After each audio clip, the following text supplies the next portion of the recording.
नमस्कार। प्रश्न है कि राम ने अग्नि परीक्षा क्यों नहीं दी। जब भी मैं यह प्रश्न सुनता हूँ तो मुझे बड़ा विचित्र भी लगता है और हास्यास्पद भी कि जिस व्यक्ति का पूरा जीवन ही कठिन तप की अग्नि हो, उसके बारे में प्रश्न उठाया जाता है कि उसने अग्नि परीक्षा क्यों नहीं दी। प्रभु श्री राम अहिल्या को शाप मुक्त कर उसका उद्धार करने वाले हैं। वे सुग्रीव की पत्नी रुमा को उसका अधिकार और सम्मान वापस दिलाने वाले हैं। रावण वध के बाद मंदोदरी को सम्मानपूर्ण जीवन जीने की व्यवस्था करने वाले हैं। जो प्रभु श्री राम नारियों का इतना सम्मान और आदर करते हैं, क्या वे अपनी ही पत्नी के प्रति अन्याय कर सकते हैं? फिर भी प्रश्न उठता है कि राम ने सीता की अग्नि परीक्षा लेकर उनके साथ अन्याय किया। इस प्रसंग पर मैं कुछ और बोलूं उससे पहले मुझे एक युवा कवि की कुछ मार्मिक पंक्तियां याद आ रही हैं जो कि इसी प्रसंग में है। ऋण थे जो मनुष्यता के, वे उतारते रहे। ऋण तो जो थे मनुष्यता के, वे उतारते रहे। जान की तो जीत गई, राम हारते रहे, राम हारते रहे। प्रभु श्री राम ने तो शायद ही अग्नि परीक्षा करवाई हो।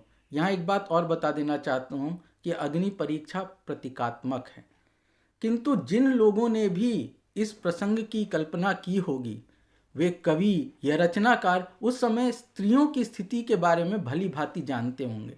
इसीलिए इस प्रसंग को मर्यादा पुरुषोत्तम भगवान राम और सती माता सीता से जोड़कर उन्होंने स्त्रियों के उत्थान को स्थापित करने का प्रयास किया था। और आज जब यह प्रश्न उठता है तो क्या यह उन कवियों और रचनाकारों की विजय नहीं कि जब स्त्री की परीक्षा लेने पर भगवान श्री राम पर भी प्रश्न उठाया जा सकता है, तो साधारण मनुष्य की बात ही क्या।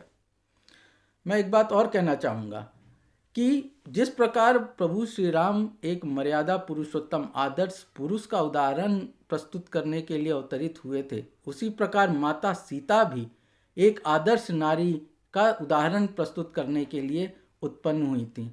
सोच कर देखिए, यदि सीता जी राम जी के साथ वनवास में न आती, या वे अग्नि परीक्षा न देती, या बाद में जो सीता का निर्वासन का प्रसंग आता है, यदि ये सारी चीज़ें नहीं होती, तो क्या सीता जी की पहचान राम जी के पत्नी के अतिरिक्त और कुछ होती, या क्या हम उन्हें उस रूप में जानते जिस रूप में आज हम उन्हें जानते हैं।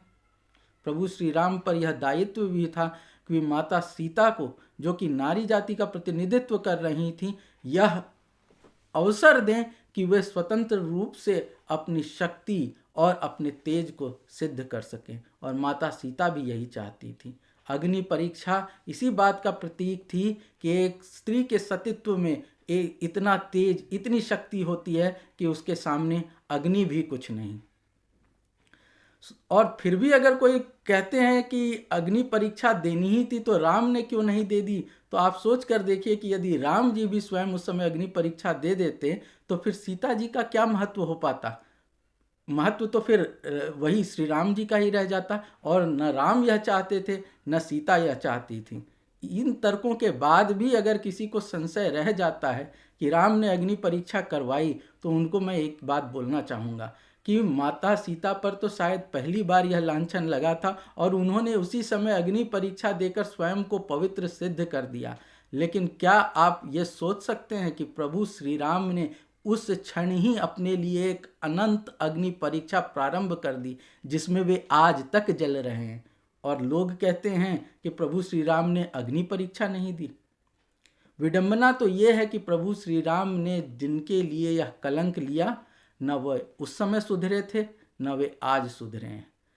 एक तरफ तो वे प्रभु श्री राम को नारी विरोधी और यह लांछन लगाते हैं, और दूसरी ओर वे नारी सम्मान और उत्थान के प्रति बिल्कुल लापरवाह हैं, क्योंकि उनका ज़्यादा समय प्रभु श्री राम को अपमानित, लांछित करने में लगता है, न कि स्त्री के सम्मान और उत्थान के लिए।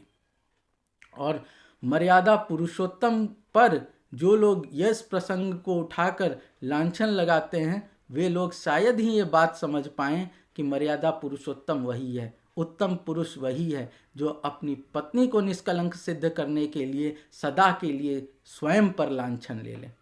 और अपनी ही कुछ पंक्तियों के साथ मैं इस बात को समाप्त करना चाहूँगा कि निष्कलंक करने को सीता को, निष्कलंक करने को सीता को राम ने यह कलंक लिया।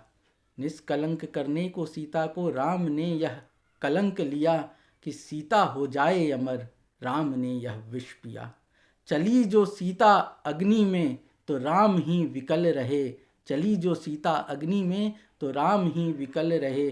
सीता की अग्नि तो शीतल हुई पर राम तब से अब तक जल रहे, राम तब से अब तक जल रहे। नमस्कार, धन्यवाद।